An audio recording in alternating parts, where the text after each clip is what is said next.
इससे पहले की वीडियो में आप सभी अपॉर्चुनिटी इन एजुकेशन शिक्षा में अवसर के बारे में तो जान ही चुके होंगे। इस वीडियो में हम जिस टॉपिक पर बात करेंगे, शिक्षा में उत्कृष्टता, एक्सीलेंस इन एजुकेशन, तो किस तरह से शिक्षा में उत्कृष्टता लाई जा सकती है, एजुकेशन को और बेहतर बनाया जा सकता है, ऐसा क्या किया जाए। तो आज की इस वीडियो में हम इसी पॉइंट पर बात करेंगे, तो वीडियो को आखिरी तक देखिए और लास्ट में कमेंट करके जरूर बताइए कि आपको वीडियो कैसा लगा। तो वीडियो को हम शुरू करते हैं और देखिए, जो ध्यान देने वाली बात है ना, अच्छी शिक्षा व्यवस्था किसी भी देश की बुनियाद है। आप दुनिया भर के देशों को देखो और दुनिया भर के देशों को अमीर और गरीब दो देशों में अगर आप बांट लो, तो यहाँ पर आप देखोगे जितने भी डेवलप देश हैं, जितने भी विकसित देश हैं, वहाँ पर लिटरेसी रेट देखो, एजुकेशन का अगर आप देखेंगे, स्टेटस देखेंगे, क्वालिटी देखेंगे, उतनी बेहतर है। और जितने भी हम गरीब देश लेते हैं ना, वहाँ पर शिक्षा व्यवस्था उतनी ही खराब है, उतनी ही तंग है। तो इसलिए अच्छी शिक्षा व्यवस्था किसी भी देश की बुनियाद है। अगर किसी भी देश में अगर वहाँ की शिक्षा व्यवस्था अच्छी है, सरकारें वहाँ पर शिक्षा पर ध्यान दे रही हैं, वहाँ पर जो पेरेंट्स है वो भी अपने बच्चों के एजुकेशन पर ध्यान दे रहे हैं, तो आप देखोगे वो जो देश है आर्थिक रूप से बहुत ज़्यादा स्ट्रांग होता है। अच्छी शिक्षा व्यवस्था किसी भी देश की बुनियाद है, इसलिए ऐसा कहा जाता है। It is the basis of development of any country, कि यह किसी भी देश के विकास का आधार है। प्रत्येक माता पिता चाहते हैं कि उनके बच्चों को एक अच्छी एजुकेशन मिले, उत्कृष्ट शिक्षा मिले। तो इसलिए अगर मान लो, अगर माता पिता के पास ज़्यादा पैसे नहीं है, तो माता पिता ये देखते हैं ना कि अच्छा हमारे आसपास अगर सरकारी स्कूल है तो कौन सा गवर्नमेंट स्कूल ऐसा है जहाँ पर टीचर अच्छे हैं, जहाँ पर बच्चों को अच्छे से एजुकेशन मिल सके, शिक्षा मिल सके। और अगर आप अपने बच्चों को प्राइवेट स्कूल में डालना चाहते हैं, तो आप देखते हैं ना अपने आसपास के जो जितने भी प्राइवेट स्कूल हैं, आप देखते हैं कि अच्छा कौन कौन से स्कूल ऐसे हैं जहाँ पर इंफ्रास्ट्रक्चर अच्छा है, जहाँ पे टीचर अच्छे हैं, जहाँ पर रिजल्ट अच्छा आता है, जहाँ पर बच्चों को एजुकेशन अच्छी मिल सकती है। और अगर इस तरह के स्कूल आपके आसपास नहीं होते, तो आप अपने बच्चों को दूर के स्कूल में भी भेजते हैं। क्यों भेजते हैं? ताकि उनको एक अच्छी एजुकेशन मिल सके। इसके लिए वो महीनों तक सर्वश्रेष्ठ विद्यालयों की खोज में लगे रहते हैं। आपके पेरेंट्स भी जब उनको आपका एडमिशन स्कूल में कराना होगा, या आपके घर में भी अगर आप बच्चे हैं, आप अगर उनको स्कूल में एडमिशन कराना चाहते हैं, तो आप इस चीज़ को लेकर सर्च तो करते हैं ना कि भाई हमारे आसपास का सबसे बेस्ट स्कूल कौन सा है। लेकिन अब एक क्वेश्चन हमारे माइंड में आता है कि हम उत्कृष्ट एजुकेशन, ठीक है, उत्कृष्ट विद्यालय, उत्कृष्ट शिक्षा हम किसे कहेंगे? How do children gate excellent education, कि उत्कृष्ट शिक्षा बच्चों को कैसे मिल सकती है, कैसे प्राप्त हो सकती है। तो उसके बारे में भी हम जान लेते हैं। जब हम एक्सीलेंस की बात करते हैं ना, हम उत्कृष्टता की बात करते हैं, तो excellence means greatness, the best. की उत्कृष्ट का मतलब क्या होता है? सबसे बेहतरीन। Excellence is never easy to achieve, कि उत्कृष्टता हासिल करना कभी भी आसान नहीं होता। हम अगर एजुकेशन की बात करते हैं ना, और एजुकेशन में अगर हम एक्सीलेंस की बात करेंगे, तो ऐसे ही उत्कृष्टता, ऐसे ही अचीवमेंट, ऐसे ही हम कह सकते हैं कि एक्सीलेंस जो होता है एजुकेशन में नहीं होता। इसके लिए चाहे टीचर हो, चाहे प्रिंसिपल हो, चाहे स्कूल में बाकी लोग हो, हर किसी को मेहनत करनी पड़ती है, हर किसी को मिलकर प्रयास करना पड़ता है। तभी हम देखते हैं कि किसी स्कूल में एक अच्छी एजुकेशन हमें देखने को मिलती है। उसके लिए सिर्फ अच्छी एजुकेशन नहीं, अच्छा माहौल भी होना जरूरी है। पढ़ने पढ़ाने के अच्छे तरीके होना भी जरूरी है। तो ये सारी चीज़ें जो हैं किसी भी स्कूल को बेस्ट स्कूल बनाते हैं। तो अगर ये सारी चीज़ें हमारे एजुकेशन में हो, तो बच्चों को एक अच्छी एजुकेशन मिलेगी, बच्चों को एजुकेशन कभी बोर नहीं लगेगा, और बच्चे स्कूल से निकलेंगे तो कुछ सीख के निकलेंगे। तो excellence is a quality that people really appreciate, की उत्कृष्टता एक ऐसा गुण है जिसकी लोग वास्तवों में सराहना करते हैं। और एक्सीलेंस इन एजुकेशन की बात करें, शिक्षा में उत्कृष्टता की अगर हम बात करें, तो innovation and experimentation in teaching learning process, की शिक्षण और सीखने की प्रक्रिया में कुछ नया करना, कुछ नया प्रयोग करना, कुछ हटकर करना। जैसे आप सभी ने अगर हम बात करें गीजो भाई बधिका के बारे में आपने पढ़ा, आपने मारिया मोंटेसरी के बारे में पढ़ा, तो उनके जो तरीके थे, सीखने सिखाने के जो तरीके थे, उन्होंने उस टाइम की जो माहौल था, उस टाइम के जो सीखने सिखाने के जो एक बोरिंग तरीके थे, उससे हटकर उन्होंने लर्निंग में, टीचिंग लर्निंग में, सीखने सिखाने में बच्चों को भी उन्होंने भागीदार बनाया। बच्चों को साथ में लेकर उन्होंने प्रयास किया। बच्चों को उन्होंने खुद से करके सीखने का अवसर दिया।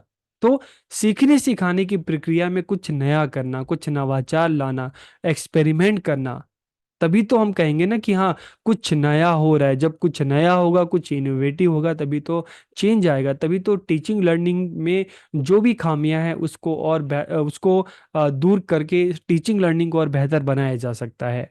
Training workshop of teacher for adopting latest educational technology की नवीनतम शैक्षिक प्रौद्योगिकी को अपनाने के लिए शिक्षकों की प्रशिक्षण और कार्यशाला।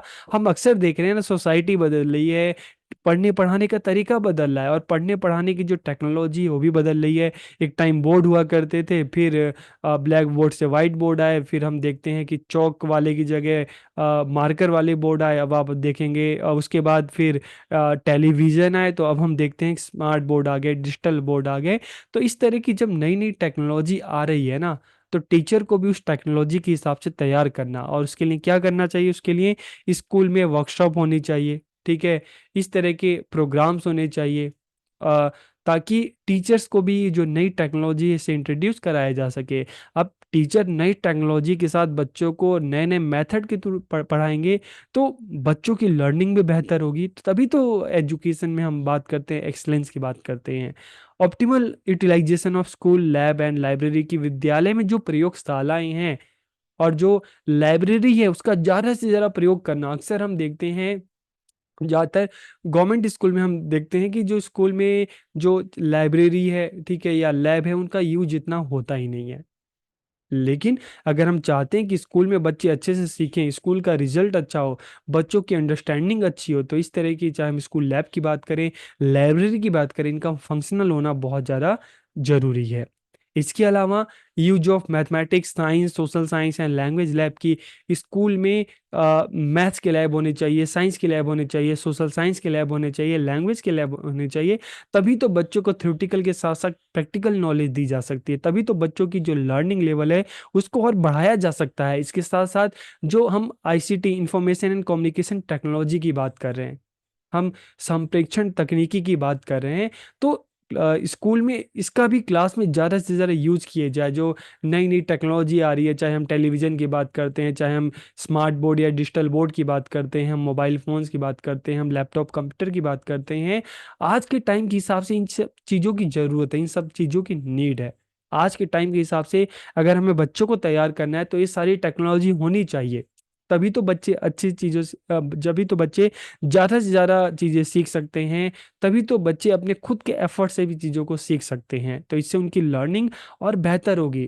टीचर बेहतर तरीके से बच्चों को पढ़ा सकते हैं, बच्चे बेहतर तरीके से चीज़ों को सीख सकते हैं, और बच्चों को हर चीज़ के लिए टीचर पर निर्भर रहना नहीं पड़ेगा। Effective communication skill in the classroom, के क्लासरूम में कम्युनिकेशन स्किल भी अच्छी होनी चाहिए। ऐसा नहीं कि टीचर बस बोलता रहे, बच्चे सुनते रहे, नहीं, टू वे कम्युनिकेशन होना चाहिए। टीचर बोले, बच्चे सुने, बच्चे बोले, टीचर सुने। और इसके साथ साथ स्कूल में बात करें, काउंसलिंग भी होनी चाहिए टाइम टू टाइम बच्चों के लिए। करियर काउंसलिंग भी, जब बच्चा नाइन्थ में जाता है, टेंथ में जाता है, इलेवंथ में जाता है, ट्वेल्थ में जाता है, तो करियर काउंसलिंग होनी चाहिए। बच्चे बच्चों के लिए मोटिवेशनल सेशन भी होने चाहिए, ताकि बहुत सारे बच्चे हैं बार बार डिमोटिवेट हो जाते हैं, तो ऐसे बच्चों को मोटिवेट करने के लिए मोटिवेशनल जो सेशन होने चाहिए। इसके अलावा स्कूल हाई अचीवमेंट की, विद्यालयों की उच्च उपलब्धि कब होगी बच्चों की, कि जब टीचर बेहतर तरीके से बच्चों को पढ़ाएंगे, और सिर्फ बच्चों को पढ़ाएंगे नहीं, बल्कि बच्चों को खुद से सीखने की अपॉर्चुनिटी देंगे। बच्चों को थ्योरेटिकल के साथ साथ प्रैक्टिकल नॉलेज भी देंगे। बच्चों को इस तरह से अवसर देंगे जहाँ पे बच्चे खुद से करके चीज़ों को सीखें। तो विद्यालय की उच्च उपलब्धि होगी, तभी हम कहेंगे ना कि भाई एजुकेशन में एक्सीलेंस है। स्कूल जो है धीरे धीरे काफ़ी अच्छा कर रहे हैं, एक अच्छी एजुकेशन बच्चों को दे रहे हैं। तो स्कूल की हाई अचीवमेंट है, इफेक्टिव टीचिंग ऑफ टीचर की, टीचर अच्छा पढ़ाते हैं, और स्कूल और सोसाइटी का हम देखें तो उनका एक जो एक लिंक है, एक सकारात्मक संबंध होना चाहिए स्कूल और सोसाइटी के बीच में। Excellent exam result of student की, विद्यार्थियों की उत्कृष्ट परीक्षा परिणाम आने चाहिए। Facilities available in the school, की स्कूल में हम देखते हैं, हम जो आईसीटी रिसोर्सेज हैं, चाहे क्लास की हम बात करें, क्लास में फैसिलिटीज़ होनी चाहिए, लैब में सारे इक्विपमेंट्स होने चाहिए। तो स्कूल में ज़्यादा फैसिलिटीज़ होगी, ज़्यादा रिसोर्सेज होंगे, तभी बच्चों को और बेहतर एजुकेशन दी जा सकती है। इसके अलावा चाहे टीचर्स की बात करें, हम प्रिंसिपल्स की बात करें, उनकी लीडरशिप क्वालिटी अच्छी होनी चाहिए। इसके अलावा स्कूल में, क्लास में साफ सफाई होनी चाहिए, स्टूडेंट और टीचर के बीच में एक रिस्पेक्टफुल रिलेशनशिप होना चाहिए, एक अच्छा संबंध होना चाहिए।